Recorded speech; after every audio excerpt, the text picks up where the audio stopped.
Yeah. by what they've read and seen since, describing essentially what they remember. Yeah. It's just a nice part of the world. It really is. Yeah. Everybody's so helpful. Hang on now. Let's see how our Tinker Toys are all put together here. Have we got any kind of an audio level?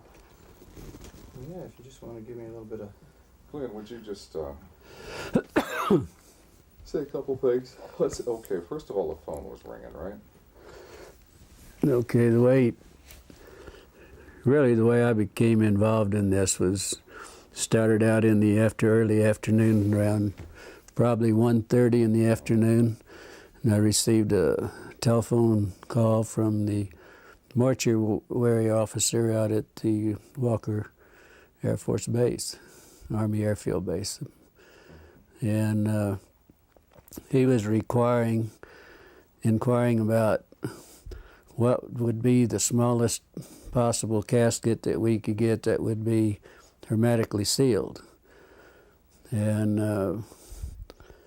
at that time, I know that we had used like the 4 feet and caskets. We had used those before, but I thought they also made them in a 3/6.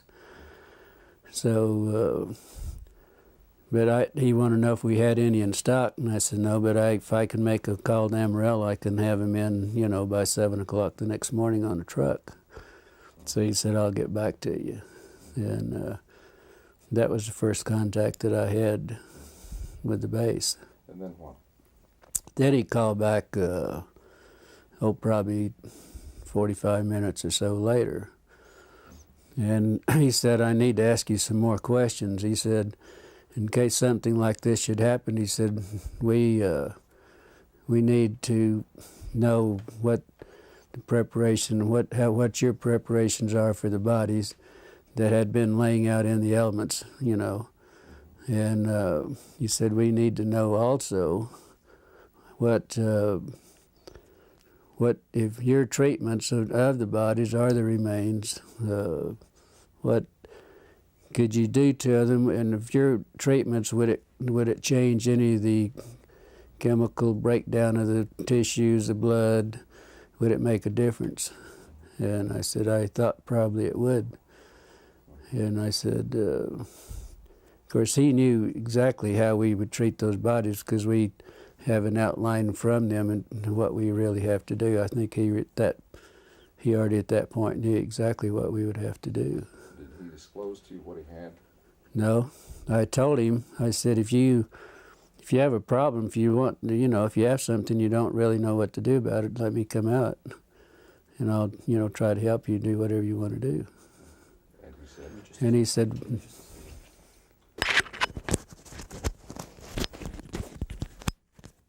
okay.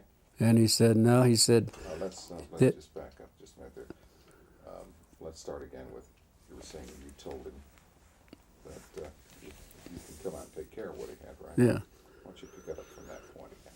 So, anyway, he said, well, we don't really have anything. He said, we're sitting here thinking in case we should get involved in something like this, what would be our preparation? What should we do?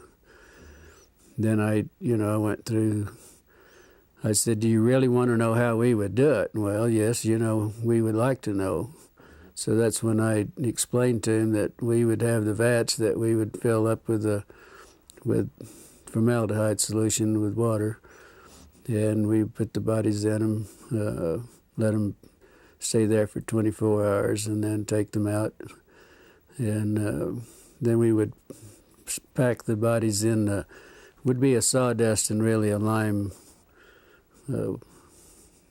what we would pack them in, then wrap them in the plastic. That's bodies that were badly decomposed. If there was tissue, deep tissue, we would have to do it hypodermically with needles to get to the deep tissue. Then we would have to aspirate the cavities if the cavities hadn't already ruptured, and then put some cavity fluid in those. I said that's, kind of normal procedure. Now, at one point, you finally offered to take care of it for them. Well, I offered 2-3 times, yeah. Can you review what that conversation at that point? You mean when I offered to take care of them? Yeah. He said, well, we don't really, right at this time, we don't really need your assistance. But he said, in case something like this should happen, then he said we would be prepared and we would know what to do. Then we got back onto the subject of maybe not damaging any of the chemicals, compounds or anything with the bodies, or tissues, whatever, because and they wanted, how would you pick bodies up like that, and what would you do not to contaminate any of it? Didn't this begin to seem a little strange to you at that point? Well, I thought maybe what happened, they might have had a VIP or some officer and something that happened. They didn't want wanted to keep it quiet, and they probably wanted to do it themselves, and not be involved with the civilian businesses or anything. So, after these conversations, you were curious, and you went on out to the base, as I understand it. Can you review that? Well, no, I didn't go out to the base. Yeah, I was curious, but I didn't go out to the base, and probably a couple hours later, then I'd got an emergency call. There was an airman that was injured in an accident. And I took the airman to the base. He rode in the ambulance with me, and I took him out to the emergency room.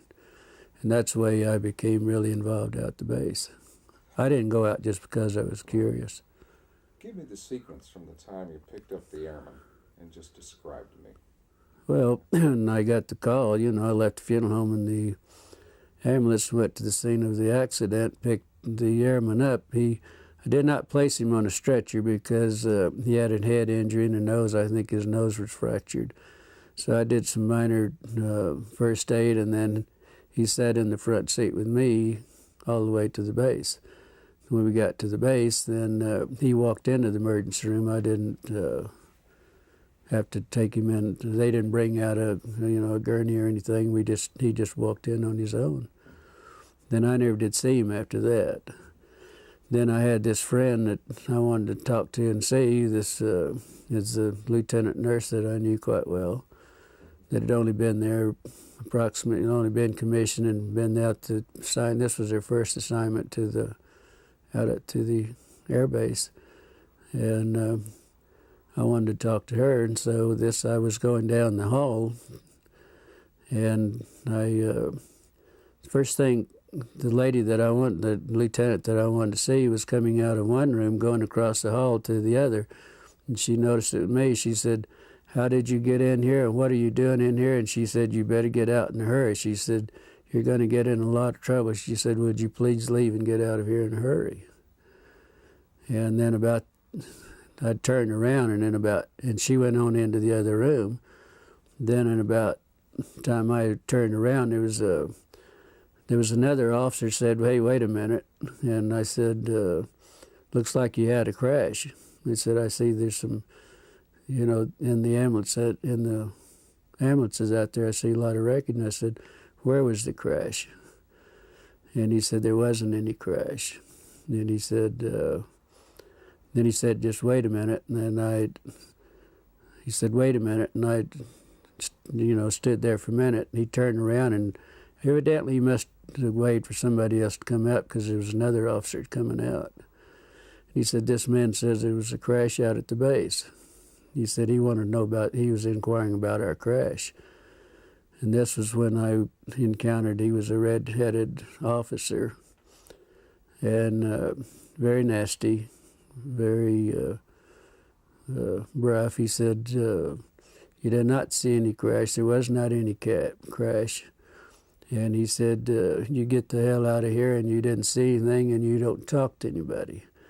He said, "You're going to get in a hell of a lot of trouble." And I said, "Look, I'm a civilian. There isn't a damn thing you can do to me about it." He said, "No, but somebody might be picking your bones out of the sand." That's when he made the remark there.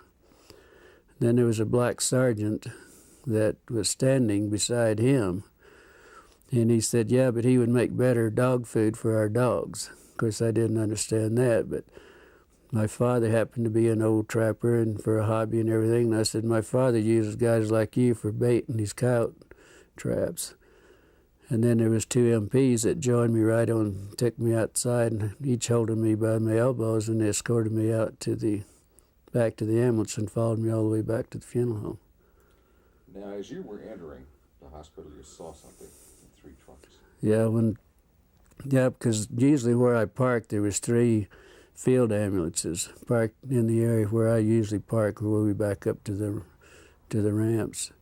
So I just pulled up to the side in front of those and parked out in the front, and the airman and I got out and walked in. So when I got up, went up the steps and up the ramp, and I was walking, going into the emergency room, I noticed that the doors were open, but what was odd about it, there was an MP standing beside each one of the vehicles in the back, just standing there. And the doors were open. Naturally, I was curious, and, I just happened to look in. That's when I saw some debris that looked like parts of a plane or something that they hadn't had a crash.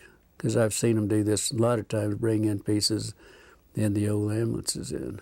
Can you describe the debris? Yeah, I noticed in 2 of the ambulances there was some debris that was probably 2.5 to 3 feet, long and probably high, that was propped up on the side of the ambulance there. They were kind of in the shape of maybe like a half a canoe. They were like the front part of a canoe. And, it looked like it might be aluminum, but it looked more like the metal looked more like stainless steel that had been heated. It was blue, kind of a bluish tint to it. But what was odd about it, it looked like around the curved part in the front of the canoe, there was some designs or something. It kind of reminded me of maybe some Egyptian signs or whatever. And it was probably about 3 inches in high, and probably the length of what the wreckage I saw, it looked like it was the length. And the same thing was in the other ambulance too. I mean, I saw practically the same thing. The pieces that were practically the same size, and the insignias looked like whatever that might be was part of the wreckage. How did your friend feel about what she saw? Well, I didn't know really until the next day. And I called out. I kept trying to get a hold of her because naturally I was curious and I wanted to know what was going on. And so I called out the next day, and then probably around 11:30, she said, "I know you've been trying to get a hold of me, but I haven't been available." And she said, "Why don't you meet me at the officers club? If you have time, meet at the officers club, and we'll have lunch. And I want to talk to you." And the funeral home we had at that time, we had some of the businesses there had an associate membership to the officers club, and our funeral home had that membership, and also had a card to identify myself and what business that I was, associated with. So I had no problem. One time I'd go to base, all I had to do, a lot of times if it was in the evening, I'd have to stop and sign a visitor's and get a visitor's pass and then turn it in when I left. But it was no problem going out there. So I went on out and met her. Beg your pardon? Tell me about lunch. Well, we, both ordered. I'm not sure, remember what we ordered, but it was just a light lunch. But she was so upset. She looked like she's, in shock, is what she really talked like and looked like. And she said, I said, well, I was just curious. The only reason I want to talk to you, I was curious on what happened. And she said, well, you won't believe it. And she says, I don't believe it either. But she said, I got in a lot of trouble on this thing. I'm not real sure about this. But she said, then she pulled out of a little purse or little pocketbook, whatever she had there. She gave me a little diagram that she had drawn some figures of some arms and face and so on. She told me that this is what was in those, that it was a crash. It wasn't an airplane, but they didn't know what it was at that time. These were bodies. Yeah, but she said we have 3 bodies. That there was 3 bodies. She said 2 of them were very mutilated. One looked like it might have walked out, or that it, might have lived a little while.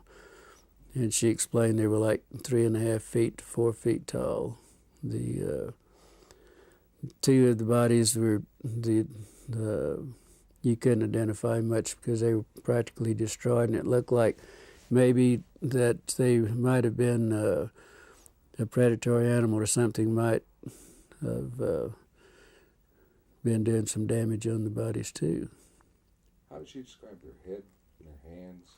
Well, she said the head, and then the little drawings that I had, the way she explained it and the way she drew it, that the heads were somewhat larger than a human heads. The hands were long, no thumbs. It was just the long, very delicate fingers at the end of on the underside at the tip of each fingers was a pad-like, maybe a little pad, but it looked like the skin had maybe little suction, like the little suction cups on those. On the no fingernails on the hands. The head, the lips were just a long, narrow, more or less, not full lips like we would have in most of our people, but very fine lined, very fine lips. There was no teeth. That was the inside of the mouth. It was kind of like a real a gums. Maybe it was.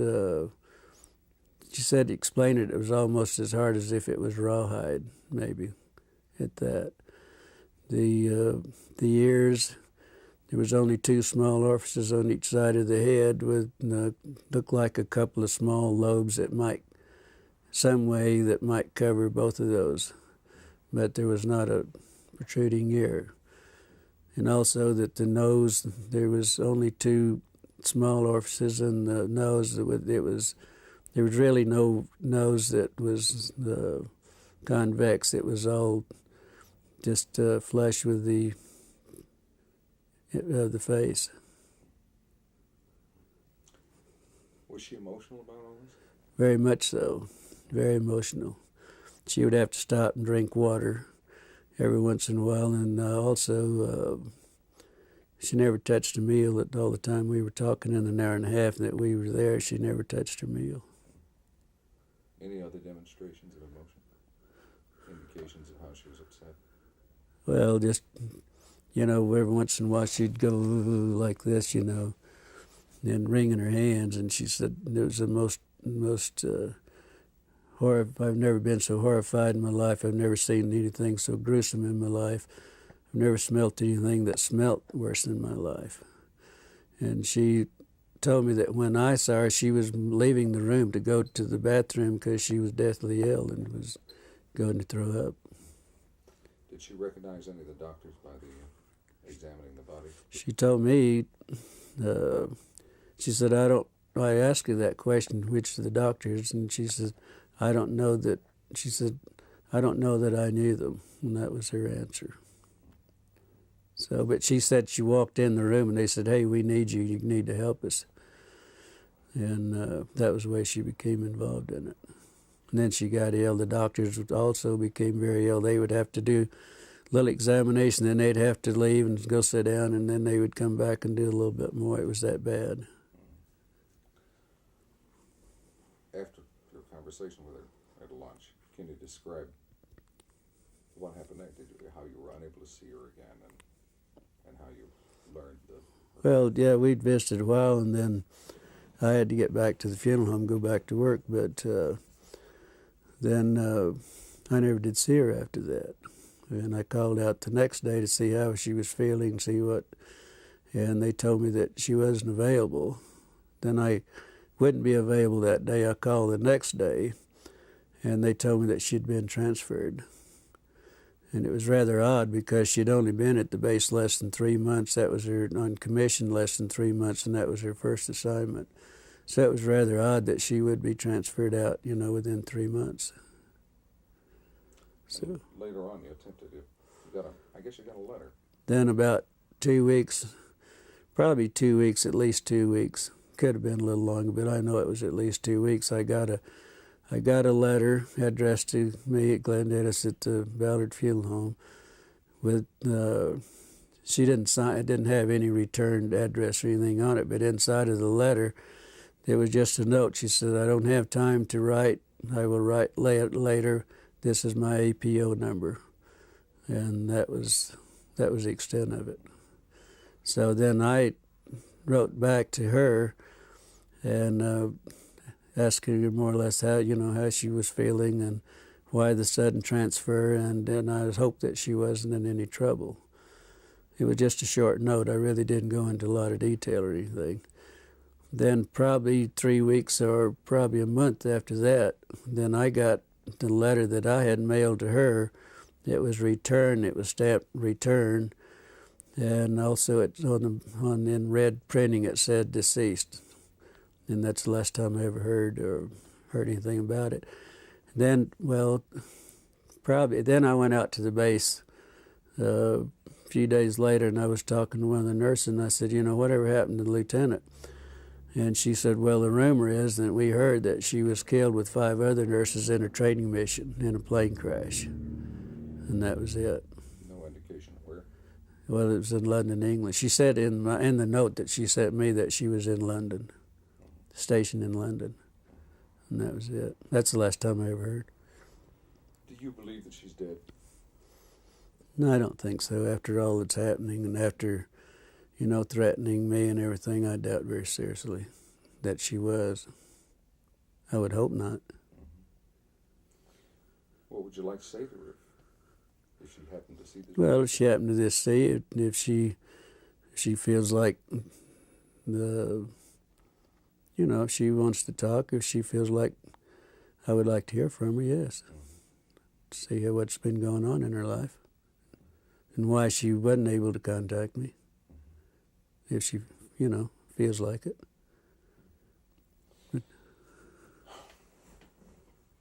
Let's stop tape for a minute. Okay. Now, the sheriff told your father you were in trouble. Okay, what happened there? Then the next day after I was there, when I had the problem with the officer and the black man, I was told my father was contacted by our sheriff, George Wilcox, which was a very close friend of my father's. They were very good friends. And he called to see if my father was home because he wanted to come out and talk to my father. And he did so, and he told my father that there was a black sergeant from the base that came to his office, was inquiring about who my parents were, my mother and my father, if I had any brothers or sisters, and all, wanting to know what my personal family, who they were and where they were. George said that he knew I had some family, but he didn't know, where they were or anything else. So anyway, he told my father that he did contact my father, and he told my father that he thought I might be in some trouble. And but they evidently didn't explain why I was in trouble. So, first thing my father did was get in his car and come to the funeral home. He said we had to talk because he and I were very close. We were real good friends. The best friend I ever had was my father. He said, I've got to talk. He said, if you're in trouble, he said, we've got to do something about it. And I said, I'm not in trouble. He said, well, you are. He said, George Wilcox told me that you were in a lot of trouble and that you got involved in something that you had no business getting involved in and that you could be in a lot of trouble. And I said, so I told my father the story, and he's the only man that I've ever told this story to until I talked to Stan Friedman and to you people, and that's it, period. And I did tell my father what the story was. Of course, it was unbelievable for him. But then he became very upset, and he wanted to go shoot a few people and all that because they did threaten my life, and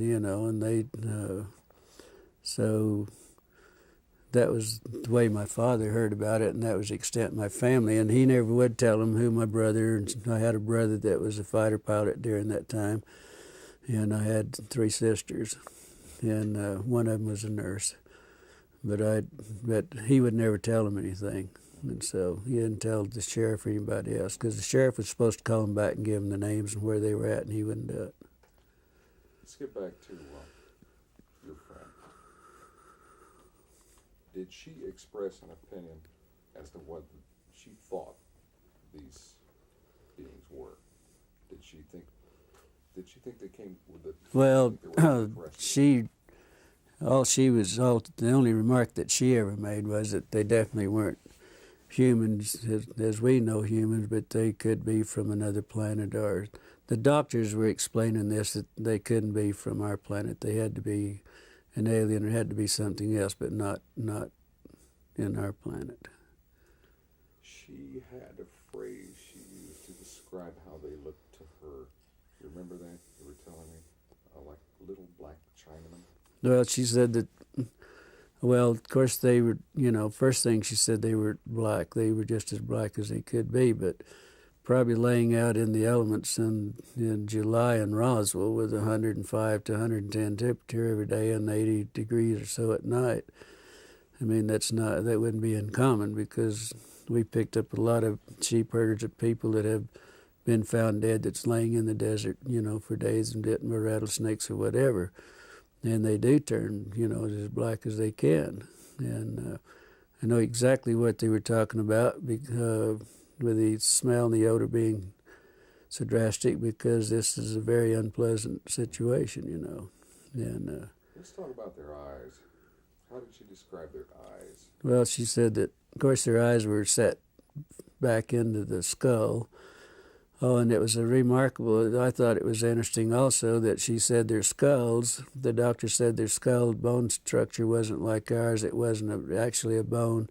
It was probably a real heavy cartilage. It looked more or less like a newborn baby. The skull was very pliable. You could mash on the skull and it would, it would give.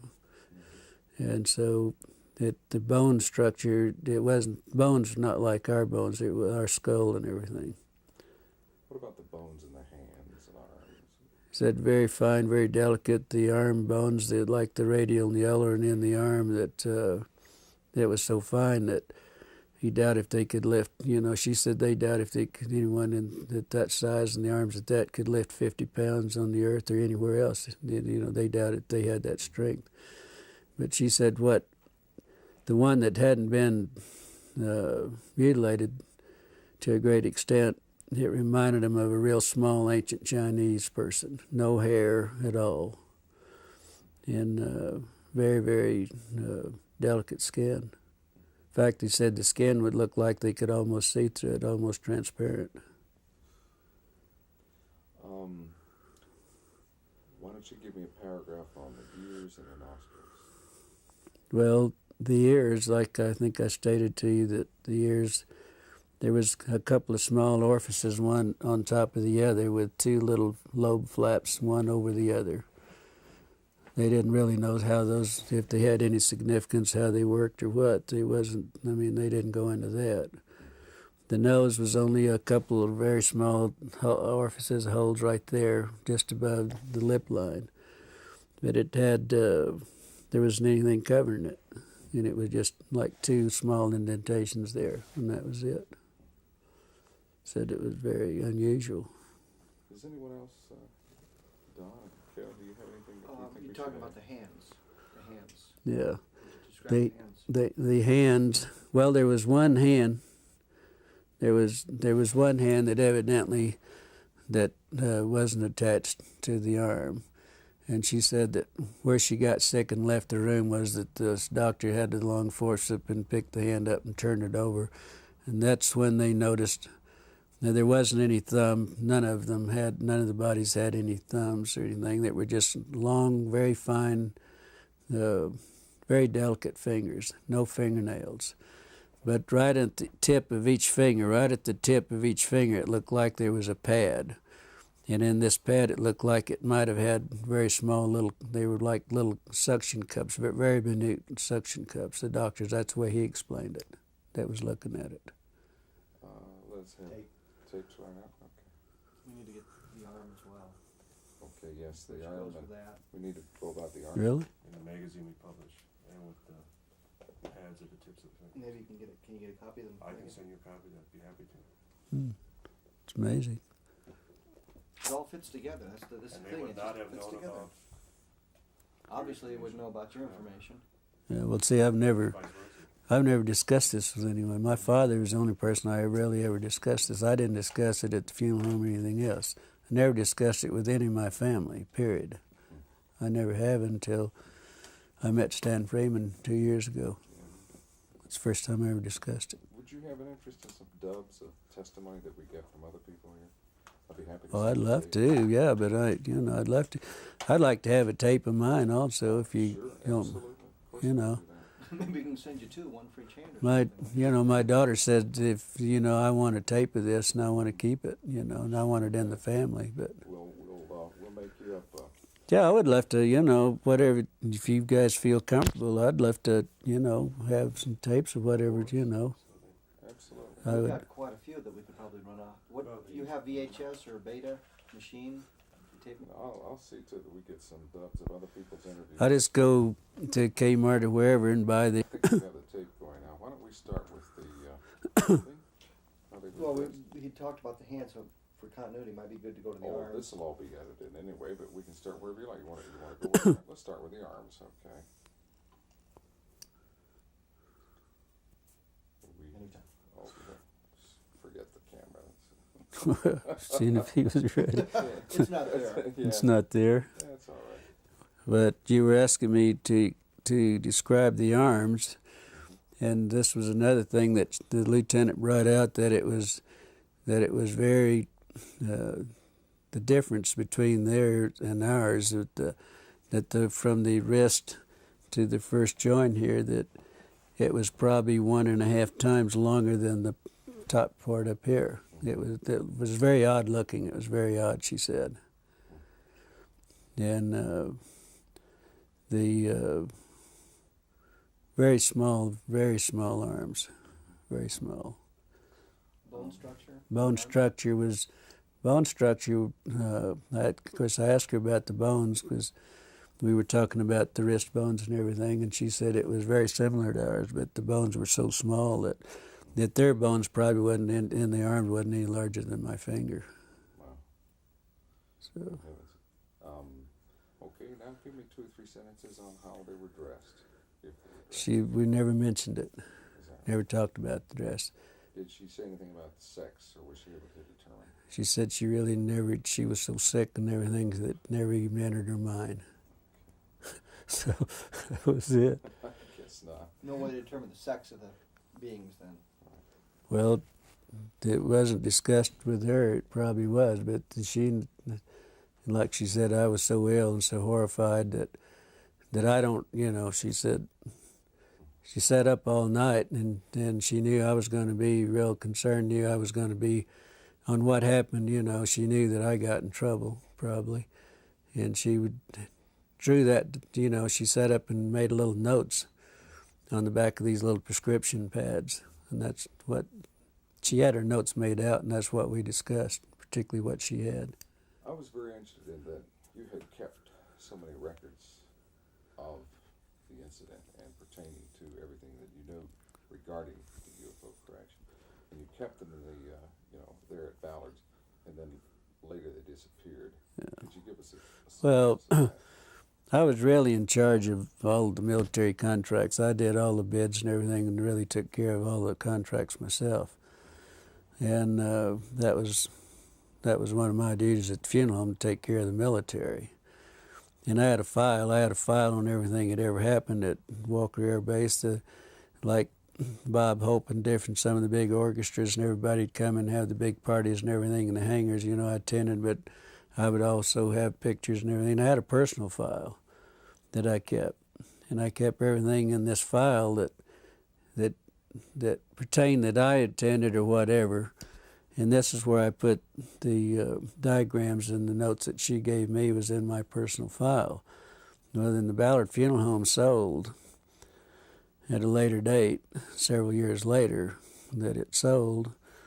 And the people that bought the funeral home, these were files they were the old files that they kept in the basement down in the furnace room. And they had I had all the military files together in one filing cabinet. Everything had happened at the base and everything. We also had the contract at Fort Sumner Air Base. They had a glider base there and also fighter pilot training there, and the P-47s and 51s and so on. And so I had all the files. Everything was, one filing cabinet was strictly all military. And that's where I had all this filed away. I had all this filed away. I even had the newspaper that Walter Haut, the headlines and all this, the next day I had all that in his files. And what interests me is that out of all these files, Yeah. all these different topics, only one was missing when you went to look for it, and that was the one pertaining to this. Yeah. Can you review that for us? Well, no, there were some of the other files were missing also, not just my own file, but my file was in the same, that, yeah, most all of my file was gone. But there was also some files, they had really actually had destroyed most of the files that were pertaining after certain years. They just gotten rid of them. And they told the manager of the funeral home, that's the manager there, name Raymond Otero, also told me that he knew my file was there. Joe Lucas, that was the manager at that time, knew my files were there. And he and I'd had some personal problems, and he said, get rid of his damn files. We don't want anything that remind us of him. And that's where the files went, really. There was some discussion about how to preserve the bodies, Right. dry ice and that sort of thing, and you kind of addressed Oh, well, where they got the ice and things. Then the mortuary officer, what would you do if you had to ship one out? And but you couldn't do anything to it. I mean, that you couldn't, do any treatments. I mean, what would you do? I said the only thing you could do that I would suggest, that first thing, if you have a problem, don't want to destroy any of the tissue, any blood cells, anything that you don't want to destroy, I would suggest that you contact a pathologist. And I said, I'm sure the Army Airfield, somebody's got some pathologists around. I didn't know that they had one in Roswell, but I said, if I were you, I'd call a pathologist and ask him how he would like to have it done, or whatever you're going to do, or whatever it is. You better do what the pathologist, because he's the one that's going to do the autopsy and make the reports. But I said, the only thing I know you could do is just go to Clarity's Dairy or Sunset Creamery, we had two at the time, and buy all the dry ice you can and pack them in dry ice, if that's possible. And that's what I suggest that they do. Excuse me, Glenn, you're hitting my mic with your Oh, thumb. sorry about that. It's all right. I've done it at least 8 times I already know it's this not week. personal like this. No. Okay, what do you think? I think as a suggestion, you might want to do that part again if you think you'd like to use it, because The dry ice? you probably hit it just a few times. And it might Oh, sorry about that. Isn't this picky business? Glenn Dennis, take 2, Clarity's Yeah. Dairy. All right, let's go back and go over the dry ice then again. Well, okay. What I suggested that to the mortuary officer, I suggested this to the mortuary officer and we discussed this probably for 20 minutes or better on the telephone. And I kept telling him, hey, if you have a problem, if you got something out there, if you need our services, we have the contract, I would be glad to come out and help you take care of it. And he said, no, this is for future. Kept always referring this was for future use in case we did have something. But then I said, well, first thing you better do, you better get a hold of a pathologist. I don't know whether you have one at the base, but I know you probably have the top pathologist, something similar to those words. And I said, that's what I do, and you better let him give you the instructions, and then you better do what he tells you to do, because he's the one that's going to do the autopsy. And if it's this sensitive, you better do what he tells you. But I said, the only other suggestion I can make, that you go to Clarity's Dairy or you go to Sunset Creamery, buy all the dry ice you can and pack whatever you have, whatever the problem is, you better pack it in dry ice and then do whatever you have to do with it, because that's the only way. They tried to put it in the morgue. Out at the morgue, they had 2 refrigerated body compartments that we used to put them in, and then we would go out and get the bodies from there. But they always brought the airmen to us, but on the dependents and everything, we went out for them. but they weren't cold enough, and it became so offensive. They were afraid they were going to upset everybody in the hospital. So they later moved them over to a hangar, and that's the last that she knew anything about them too. The lieutenant knew anything about them, but she didn't know how they moved it or anything about it. But they were taken to a hangar because the odor was so offensive they couldn't. That, like they said, it was upsetting everything. That's great. So, Fantastic. Yeah. Did she ever tell you where she thought or where she was told the bodies went from Roswell? I'm sorry. Where the bodies went from Roswell? Did you know where they were shipped out? Did you know where they went? She didn't know. You never, She never told me. She never mentioned any. never suggested them. No suggestion whatsoever. She just said that the last she heard they were in a hangar, and that's all she knows. And we never discussed anything else. I guess if that takes care of everything, would you like to watch it? Well, there's a portion of it just to get an idea. You don't need to watch the whole. Sure. Yeah. Let's turn it around and watch it. Do you